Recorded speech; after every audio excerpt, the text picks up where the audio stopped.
Good evening, fellow ruminators. Welcome back to another session, Rumination with Andrew. Thank you so much for joining as we are about to discuss a very important topical matter. And this afternoon, we shall be talking about corporal punishment and the Jamaica's government quest to ban corporal punishment from the home. It has already been banned in schools, in public schools, I think, maybe in all schools, including private schools, but the government has now decided that corporal punishment should be prohibited in homes, right? In Jamaican homes. And they are citing laws coming from the United Nations about the rights of children. But we are here to advance that children also have to be taught responsibilities, right? There are no rights without responsibilities.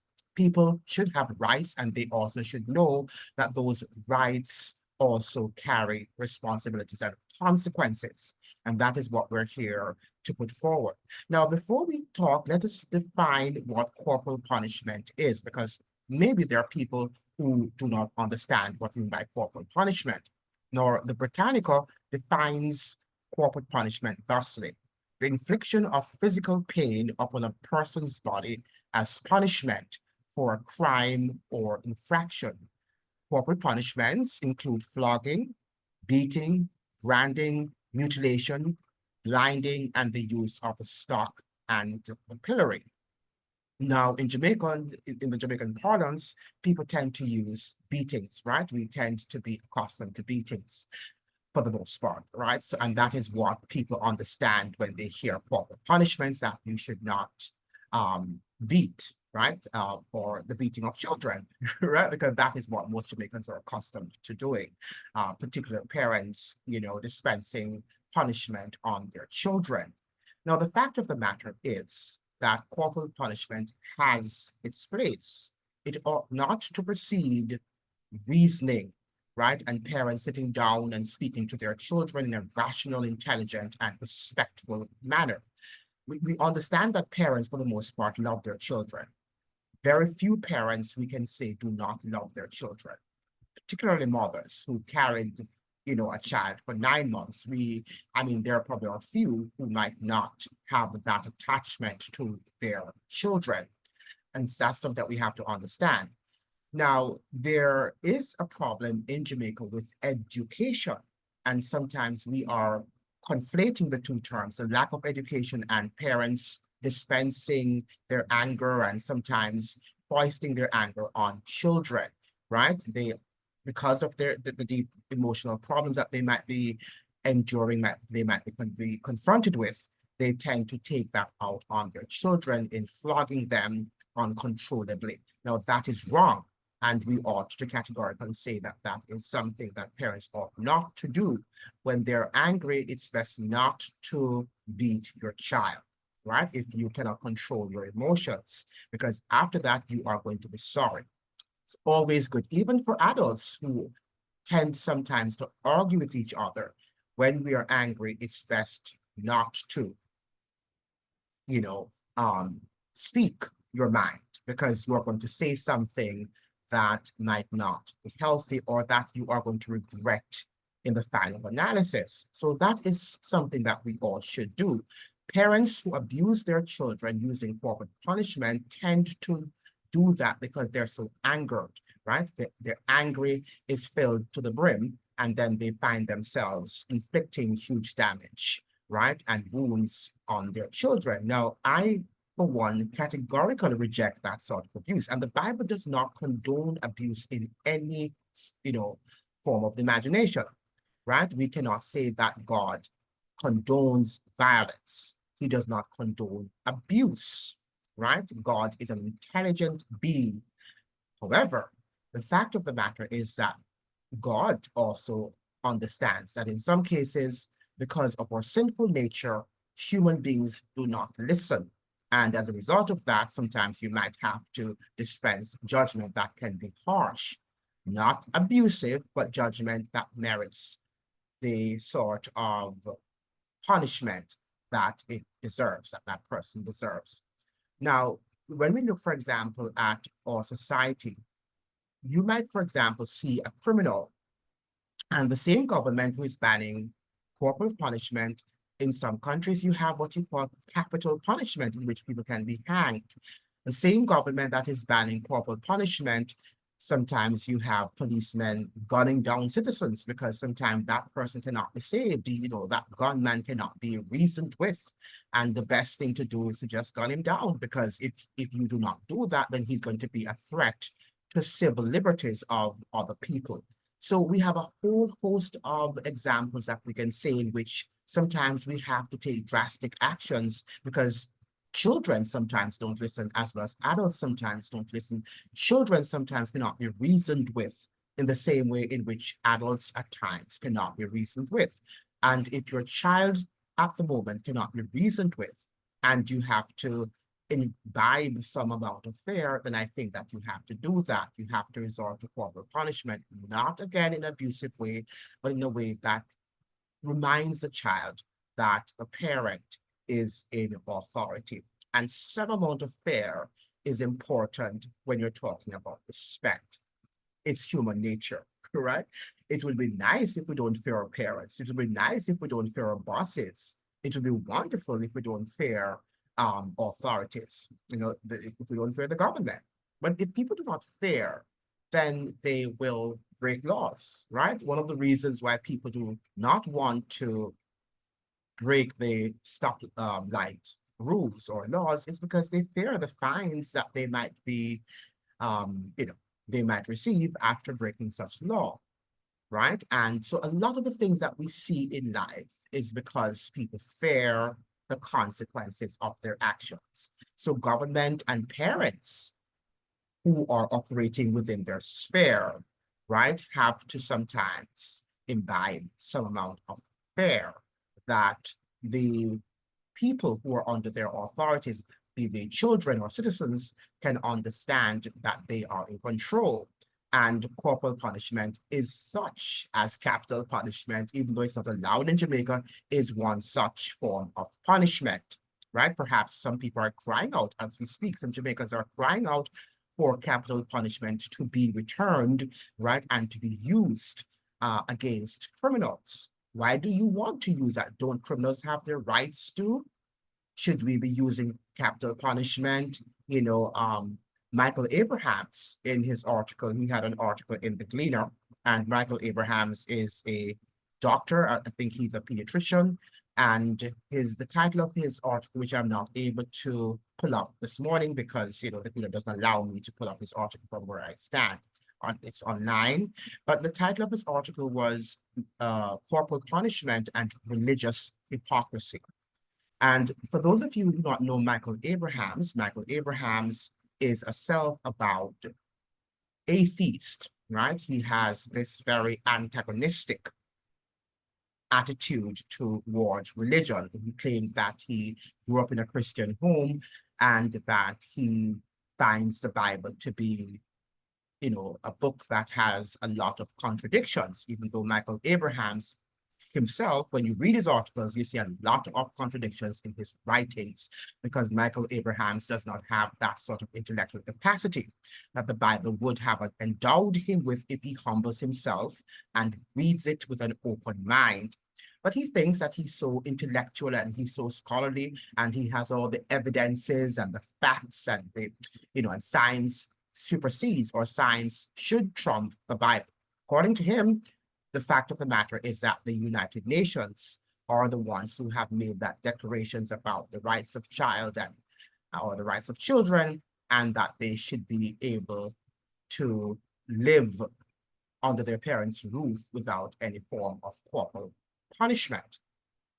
Now, the fact of the matter is he cites the Bible, which says, spare the rod and spoil not the child, right? Let us go back to that Bible verse, right? It's taken from Proverbs 22, verse 6. No, sorry. Let me read this first. It says that train up a child. Let's go back to Proverbs 22, verse 6, which says, train up a child in the way he should go, and when he is old, he will not depart from it. Right? So that is what the Bible, teaches, that you should train. And training does not necessarily mean only the use of corporal punishment. And that is where Michael Abrahams is selective, right? He's just selectively choosing verses and not looking at the Bible in its entirety. Parents training their children does not mean that they're always inflicting, right? They're inflicting or using corporal punishment, employing corporal punishment upon their children, right? When we talk about training, we're talking about educating too, right? Educating them in terms of what is right and what is wrong. And there's no book in the history of the world that teaches us what is right and what is wrong as the Bible does, right? And the parents grow up their children, teaching them the Bible stories. And one of the reasons why God has given us a slew of different characters in the Bible is to show us their what? Their noble deeds and also deeds that were immoral, right? And we can see most of the Bible characters, we were able to be exposed to their defects. There are the wonderful aspects of their characters and also the ones that were not so much decent, right? The ones that God did not approve of. And we should learn from those because they were written for our examples, right? That is what Paul admonishes us, that when we read the Bible, we ought not to look at the Bible as if God was, sort of showcasing and glorifying the behaviors of the immoral behaviors of the biblical characters. What he was suggesting, he both showed the immoral behaviors and the consequences that followed these behaviors. We've seen that in Solomon, Moses, all of these biblical characters, right? For the most part, we saw where God gave us their character strengths and their character weaknesses, and God sometimes had to punish them, right? God himself punishes us too, right? Because we also have to be disciplined, because discipline requires that, a society without discipline is a lawless society. That's what I should say. If a society does not have effective mechanisms of discipline, effective methods of discipline, that is a lawless society. And Jamaica is a lawless society and perhaps needs more discipline, maybe needs to dispense more discipline. And because we do not have effective disciplinary measures, that is why we see that level of lawlessness that pervades Jamaica at the moment. Now, there's another biblical verse that says, let's go to that verse in Proverbs 13, verse 24, where he said that he that spareth his rod hateth his son, but he that loveth him chasteneth him betimes, right? Now, the rod there does not necessarily mean always beatings, right? It means disciplining, right? The rod is a symbol of disciplining. So when the Bible even says spare the rod and spoil not the child, it does not necessarily mean that you are going to always be beating your child, right? That is not what the Bible means. The rod there means correct, the symbol of correction, that you ought to correct your children when they misbehave and when they do not do what is right, right? So there's nothing in the Bible which condones constantly beating your children. In fact, parents who have grown their children up in the church and who have taught them the Bible, read it to them, and reasoned with them about that book, you find that they perhaps will not be as challenging as children who might not have grown up with that foundation, right? However, you have children who grew up in homes also who will pose some form of challenge, right? And that is what we have to understand. And in some cases, you might not be able to reason with that child because you have done so. So sometimes after you have exhausted all of the disciplinary measures, you sometimes have to resort to corporal punishment, as the government has to do sometimes. Sometimes having used up, I should say, all of the laws within the government's arsenal. If the criminals do not listen to government, then government sometimes have to take drastic action. Sometimes you have to get rid of them.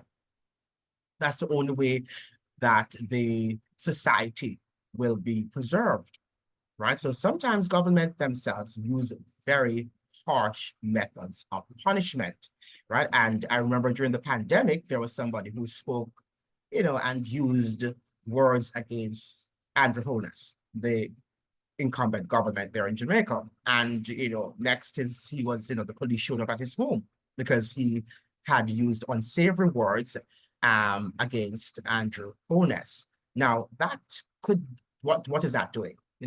During the pandemic, Andrew Holness and the government is showing that they are in charge and that they're exercising their authority.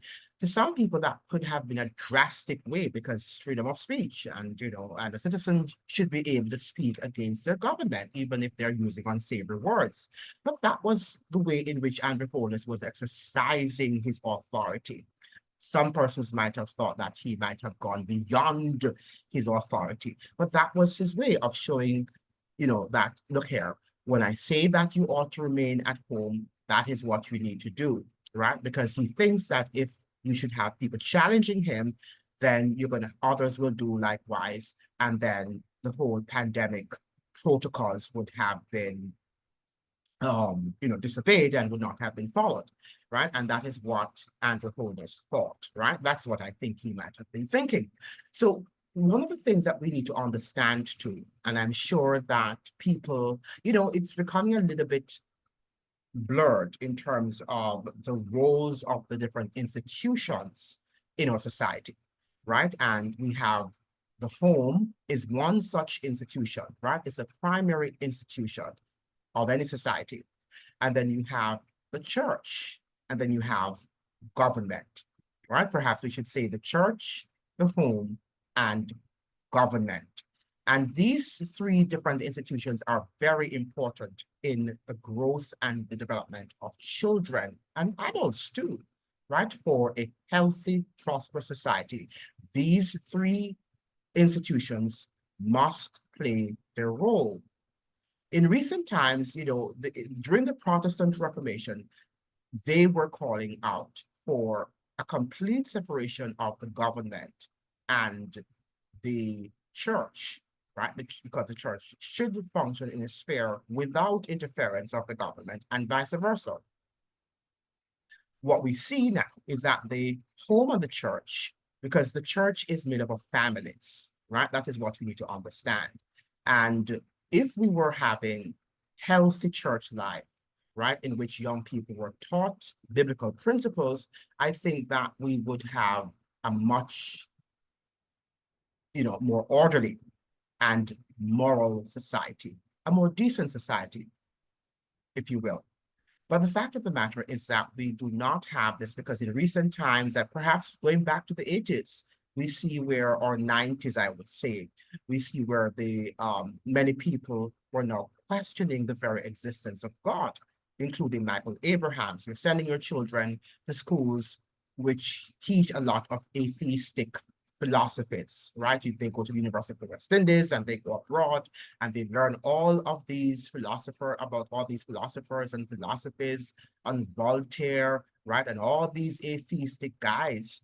And you think that they are the ones who are endowed with wisdom and knowledge and understanding.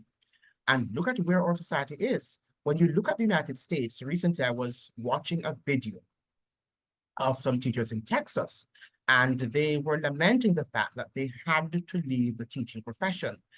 Why? Because of the indisciplined nature, the undisciplined, I should say, nature of the students, that students were not disciplined and they were very disrespectful, and there was nothing that they could do, that they were disempowered by the school district to even dispense any form of punishment. The children had all the rights in the classroom and they could be disrespectful, and the teachers were left powerless. And the teachers were saying that they were so stressed that they had to leave because it was affecting them. Some of them were, having strokes and their noses were bleeding. Stress was so potent that they could no longer continue in that system. And a lot of times it's coming from the home, because they also complain that parents, when the teachers would correct their children about not doing their homework, for example, the parents would come to school and argue with the teacher. One teacher said that she was slapped in the face with a ball or something that the parent came into the classroom with, right? Because our children are not disciplined and they're not coming from disciplined homes where parents are teaching them and also punishing them. And so in some cases, they need that sort of corporal punishment. Because if parents don't dispense that punishment, if that's the last resort, I think it should be the last resort. And again, I am saying to parents, if they're very angry, they should avoid dispensing that judgment, because when you're so angry, it could also inflict a lot of wounds on your children. So if you have to do it, then you do it when you are calm, because sometimes it merits, it's sometimes very important that it be done, that it be exercised. So, when we hear persons like, Michael Abrahams, now he's saying that Michael Abrahams suggests that religion is something that is impeding progress, right? No, Michael Abrahams, I'm not sure what society he's living in, because Jamaica is a lawless society and is perhaps one of the most irreligious society right now, right? We can say that we have adopted all the paganistic, hedonistic practices coming out of North America and Europe and some of the countries in the world, because Jamaicans believe that economic progress depends on what, on these hedonistic practices, right? That is what we believe, and that is why our society is not moving forward. But we have to understand that when you look at the society as a whole, you must understand that if we don't have effective institutions, then we are not going to be able to make any progress. And when we had the church playing its role in former times, we had a much more orderly society. Society perhaps might have been poorer, but it was more orderly. And which do you prefer to live in? Do you prefer to live in a so-called prosperous society, yet there is no order, right? As we're seeing happening in the United States of America, right? And when we say prosperous, it's also very subjective, because we see that many people are in debt and they do not have that sense of responsibility, what they think they have, or rights. Now, when you talk about the United Nations, as Michael Abrahams has cited in terms of the rights of children, the fact of the matter is that how many wars have the United Nations how many wars have they stopped? How many wars have they been able to stop since their existence, since they came into existence? I don't know of one, right? I do not know of one war that the United Nations has been able to avert since it came into existence. Not one. Yet it has all of these rules and laws that it has made up, and yet it cannot, as a body, right, come up with effective strategies of, stopping wars, right, or reducing them. To me, the United Nations is effective.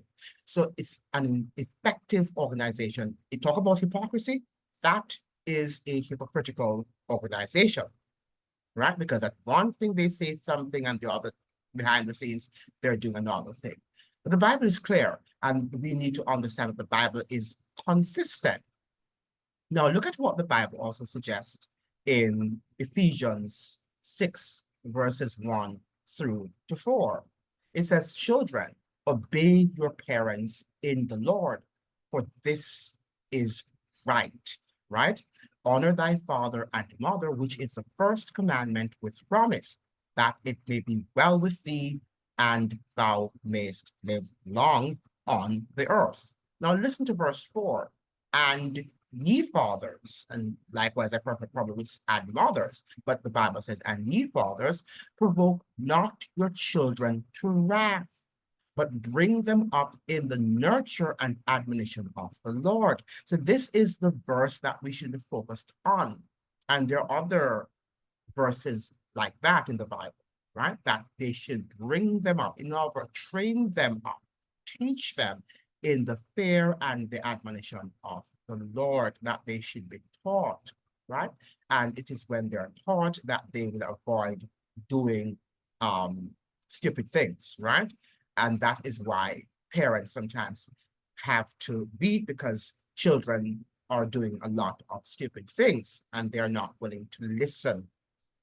So the Bible encourages and enjoins upon parents not to provoke their children to wrath. So while the children have a responsibility to respect their children, their parents, parents also have a responsibility not to provoke their children. In other words, not to set up rules, right? And then, perhaps not enforce them in a just manner.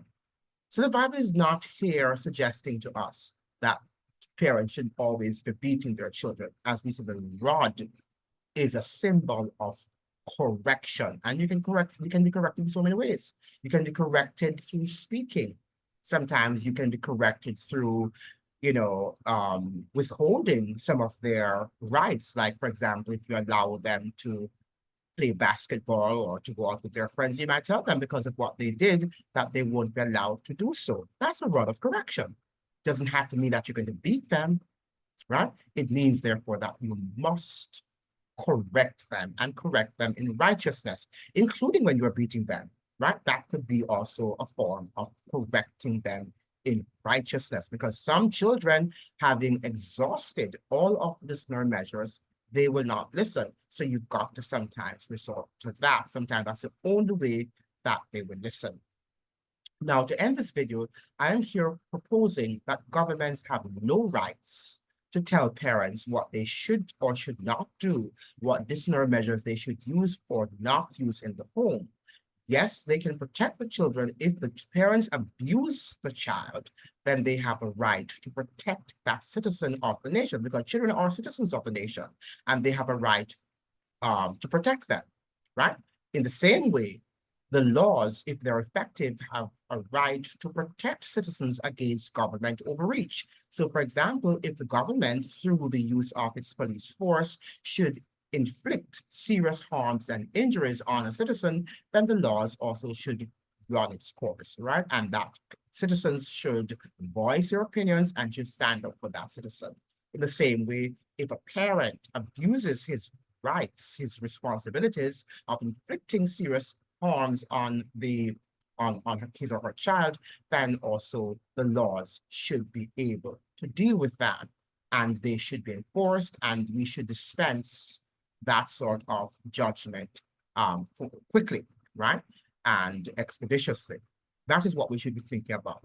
But in the same way in which the citizen cannot go to the government and say that this is how you should exercise your authority, then the government has no rights to tell parents what sort of disciplinary measures they should use in the home.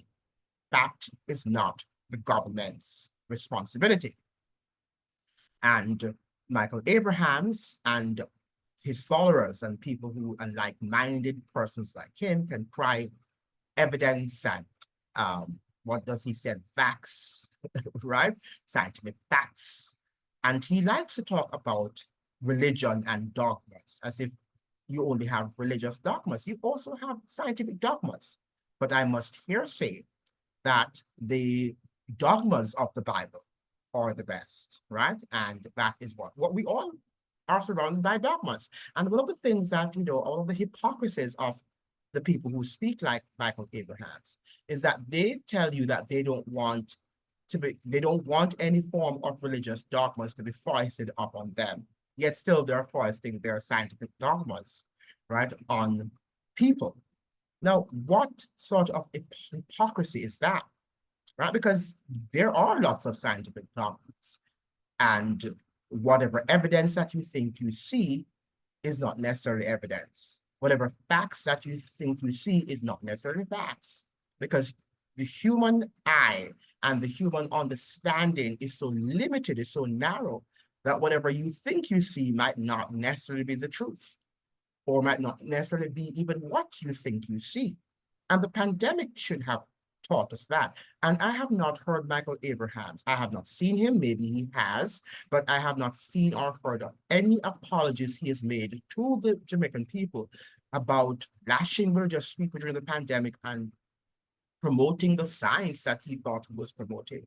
And look at that sort of end result, right? I don't have to talk about the end result of what happened during that health emergency situation. And the fact that a lot of what Michael Abrahams, was saying is or were not true, right?